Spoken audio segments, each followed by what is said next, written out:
जी कि वो अपने वचनों से हमें बताएं। कुरुक्षेत्र की इस पावन पवित्र धरती और जैसे मुझसे पहले सभी वक्ताओं ने लगभग स्थान की महत्ता, समय की महत्ता,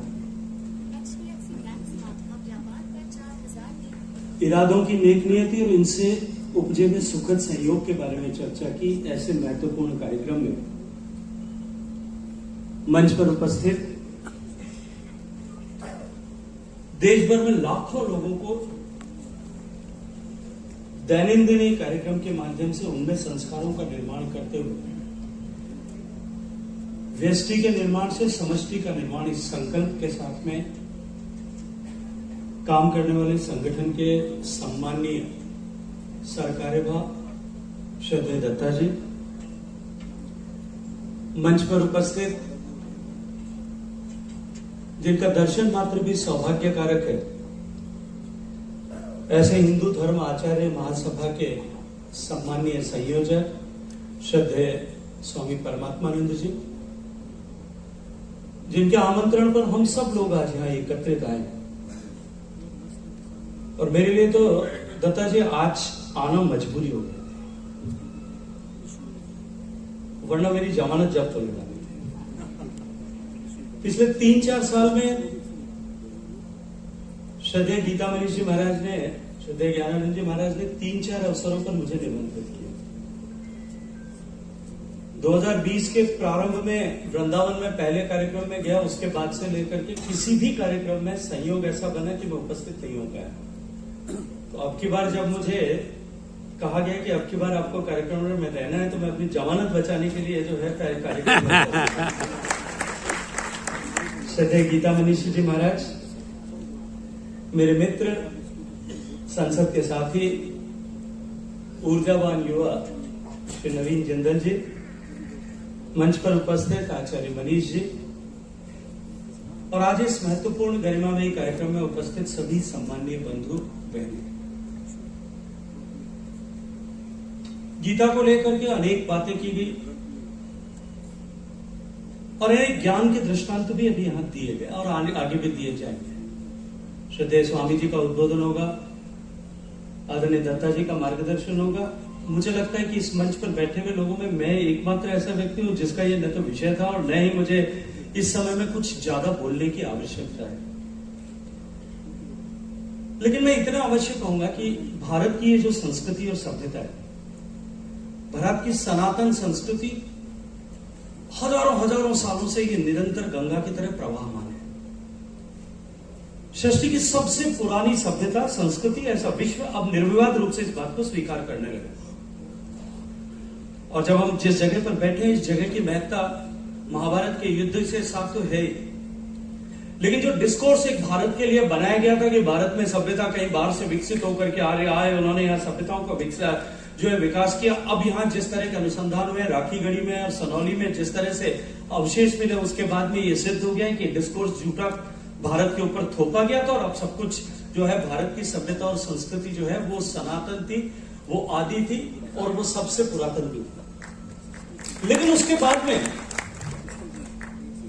भारत की संस्कृति के, सनातन संस्कृति के बाद में अनेक सभ्यताओं और संस्कृतियों का विकास इस पूरे विश्व भर में हुआ। लेकिन काल के प्रभाव में वो कहीं न कहीं विलुप्त हो गई, समाप्त हो गई, काल के थपेड़ों के सामने ध्वस्त हो गई। और कवि ने भी लिखा, यूनान, मिस्र, रोमा सब मिट गए जहां से, कुछ बात है कि अस्थि मिटती नहीं हमारी। सारा जहान हमारा विरोधी था। भारत की इस सनातन संस्कृति, भारत का बौद्धिक विकास, भारत का ज्ञान, भारत का विज्ञान, भारत की ऐश्वर्य, भारत की संपदा और भारत की कला, इन सब को जानने के कौतूहल को लेकर के अनेक लोगों ने भारत पर को जानने के लिए भारत में आना स्वीकार किया। आप भारत भर में भ्रमण करिएगा, आपको अनेक ऐसे उदाहरण मिलेंगे जहां ऐसे ऐतिहासिक दस्तावेज मिलेंगे जहां से इस बात को आपको ज्ञान होगा कि भारत की संस्कृति को जानने के लिए हजारों वर्षों तक, सदियों तक भारत में यात्री के रूप में एक शिक्षार्थी के रूप में भारत में लोग आए। भारत के उसी ज्ञान विज्ञान, भारत के ऐश्वर्य और बौद्धिक संपदा से को ललचाई हुई दृष्टि से देख करके भारत से इस संपदा को लूटने और भारत के बौद्धिक ज्ञान से ईर्ष्या रखते हुए भारत के उस बौद्धिक ज्ञान को समाप्त करने का लक्ष्य लेकर के भी अनेक आक्रांता भारत में आए। भारत को उससे सीखने के लिए आए, भारत को लूटने के लिए आए। भारत के इस ज्ञान से ईर्ष्या रखने वाले लोग भारत को बख्तियार खिलजी जैसे लोगों ने नालंदा के विश्वविद्यालय को जला दिया और हजारों वर्षों तक वो जलता आ जा, हजारों किताबों, लाखों किताबों के साथ वो लगातार कई दिनों तक जलता रहा, कई महीनों तक जलता रहा। लेकिन भारत की ये संस्कृति सनातन बनी रही, ये अमिट रही। इसका अनुसंधान निश्चित रूप से इस धरती से करने की आवश्यकता है। और मैं मेरी सामान्य बुद्धि से अगर इसको सोचता हूं, देखता हूं, तो मैं पाता हूं कि ये गीता का ज्ञान और गीता के ज्ञान को निरंतर प्रवाहित करने की, प्रसारित करने की जो हमारी ऋषि परंपरा थी, भगवान का वेश धारण करके इस समाज को सन्मार्ग पर बनाए रखने के लिए और समाज में वो गीता का ज्ञान निरंतर उनकी शिराओं में प्रवाहित होता रहे, इस लक्ष्य के साथ जिन लोगों ने जीवन समर्पित किया, वो समर्पण मात्र जो है इस सनातन संस्कृति को निरंतर बनाने में का योजक रहा, काम जो उसका प्रवर्तक रहा। और हम उस पवित्र धरती पर आज जहां बैठे हैं, जहां एक बार जब शरण की आंधी अपने चरम पर है, उस समय में जब गीता के ज्ञान की सर्वाधिक आवश्यकता, पिछले हजार सालों की इस यात्रा में जब सर्वाधिक आवश्यकता है, क्योंकि जो काम तलवारों से नहीं हो सका, इस देश के धर्म को, इस देश से धर्म को, इस देश से ज्ञान को, गीता के विज्ञान को जो तलवारों की ताकत से नहीं मिटाया जा सका, वो आज इस भौतिकवाद के युग में विचारों के प्रदूषण से उसके क्षरण इस गति के साथ में हो रहा है कि हम सबके सामने एक चुनौती और संकट खड़ा हो। एक ऐसा कठिन काल है जब वैचारिक प्रदूषण, भौतिकवाद की तरफ दौड़, केवल जो है स्थूल भौतिक विकास को ही सर्वश्रेष्ठ मानने की अपेक्षा को लेकर के जिस तरह से पूरा विश्व भाग रहा है, उसी का अनुसरण करते हुए हम भी जिस दिशा में भाग रहे हैं, जिस गति से भाग रहे हैं, और शायद कभी कभी तो मुझे लगता है कि हम भारत में उस गति से भाग रहे हैं कि हमको ऐसा लगने लगा है कि शायद हमने जो कुछ पीछे छूट गया था, जो नहीं किया, उसको प्राप्त करने के लिए हम भाग रहे हैं। आज उस कठिन दौर में समाज को सन्मार्ग पर रखने के लिए इस तरह के यज्ञ के प्रयाण की आवश्यकता है, जो आज यहां से प्रारंभ हो रहा है। इस धरती से जो ज्ञान उद्भूत होगा, निश्चित रूप से भारत के लिए अत्यंत महत्वपूर्ण होगा। और यह समय भी भारत के लिए अत्यंत महत्वपूर्ण है। समय ने करवट ली। यदि आप पाश्चात्य दर्शन और भारत के दर्शन को उठाकर के उसकी तुलना करेंगे, मैं दर्शन शास्त्र का विद्यार्थी होने के नाते कह सकता हूं, पाश्चात्य का दर्शन जो नया है वही अभीप्सित, जो नया है वही वंदनीय, अभिनंदनीय है। इसलिए निरंतर नए की खोज करते की तरफ बढ़ते, क्योंकि उनका स्पष्ट सोच यह है, उनका विज्ञान ये कहता है कि हम डार्विन के सिद्धांत की बात करते हैं कि हम पशु से लेकर के और मनुष्य तक काल के प्रवाह में इवॉल्व होते हुए आज इस मुकाम पर पहुंचे। इसलिए उनके पीछे देख करके प्रेरणा ले सके, ऐसा उनके पास में न तो कोई कारण है, न ऐसा कोई अवलंबन ही। जबकि हमारा भारत का दर्शन हम सतयुग से लेकर के त्रेता से द्वापर से कलयुग और निरंतर क्षरित होते होते आज इस मुकाम पर बैठे पहुंचे हैं। लेकिन हम पीछे घूम करके देखें, हमारे ऋषियों ने, हमारे विनिषियों ने, हमारे आचार्यों ने एक स्पष्ट विधान किया है कि जीवन का उद्देश्य जो है, मानव जीवन का उद्देश्य उस सत्व की प्राप्ति, ईश्वर के साथ एकाकार और वापस उसी मुकाम तक लेकर के जाना, यह उद्देश्य है। इसलिए हमारा विचार अलग अलग, जीवन की तरफ देखने की दृष्टि अलग अलग है, और उस दृष्टि की तरफ वापस जोड़ने का काम जो है वो गीता के माध्यम से इस धरती से हो रहा है। इसलिए ये जगह अत्यंत पवित्र है, पुनीत है, और ये संयोग भी आपका जो है निश्चित रूप से अत्यंत महत्वपूर्ण। मनीष जी अभी कह रहे थे कि ये पहली जगह होगी जहां एलोपैथी और आयुर्वेद एक साथ में काम कर रहा है, योग विज्ञान एक साथ में काम कर रहा है। मैं थोड़ा सा इससे डिफर करता हूं। माननीय प्रधानमंत्री जी के इसका प्रधानमंत्री बनने के बाद में जिस तरह से भारत की विधाओं, भारत के ज्ञान, भारत के विज्ञान, भारत से निकले हुए ज्ञान की जिस तरह से महत्ता पूरे विश्व भर में स्थापित हुई, उसका सूत्र पहले भारत में रचा गया। देश का कोई भी एम्स अस्पताल ऐसा नहीं है जिसमें आयुष का पंचकर्म का सेंटर नहीं होगा। देश के लगभग सब सरकारी अस्पतालों में, मेडिकल कॉलेजेस में भी आज इनएविटेबली इसको इनवाइट कर दिया गया, इसको जोड़ दिया गया। ये निश्चित रूप से, और जिस तरह से भारत का सम्मान बढ़ा है, एक एक क्षण का काल आकर के एक बार फिर भारत संपरिवर्तन की तरफ जा रहा है, भारत जब ट्रांसफॉर्मेशन की तरफ जा रहा है और पूरा विश्व जब भारत की तरफ देख रहा है, ये अनायास नहीं है, ये एकाएक हुआ नहीं है। ये जो लगातार नित्य लंबी निरंतर साधना के बाद में चलते हुए अनेक लोगों का योगदान। डॉक्टर त्रेहान साहब कह रहे थे कि ये सरकार ने देश को नहीं चलाती। मैं तो बिल्कुल मानता हूं कि सरकारें देश को नहीं चलाती। सरकारें देश को चलाने की गति और दिशा प्रदान करती है। देश अपने पूर्वजों की परिपाटी के आधार पर चलने वाला देश है, ये पूर्वजों की खाती पर चलने वाला देश है। और इसलिए आज एक समय ऐसा आया, एक कालखंड ऐसा आया है कि जब एक बार फिर भारत ट्रांसफॉर्मेशन के दौर में, बदलाव के दौर में देश बदल रहा है। और हम सब सौभाग्यशाली हैं कि हमें उस समय में इस देश में जीने का, काम करने का सौभाग्यपूर्ण अवसर मिला है जब देश बदलाव के रास्ते पर। और उस समय में ये गीता का ज्ञान देश के लिए और भी अधिक महत्वपूर्ण हो जाता है।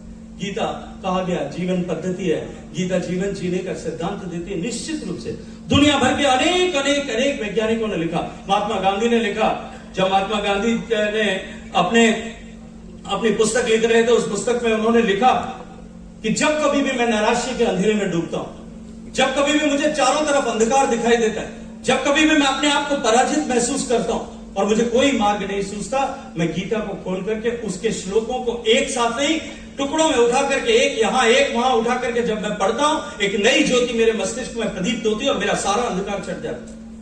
महर्षि अरविंद ने गीता के लिए जो लिखा, इसके अतिरिक्त भी दुनिया भर के वैज्ञानिकों ने, दुनिया भर के ख्यातनाम लोगों ने, नोबेल लॉरेट्स ने जिस तरह से लिखा है, वो निश्चित रूप से जो है वो गीता की महत्ता को स्थापित करता है।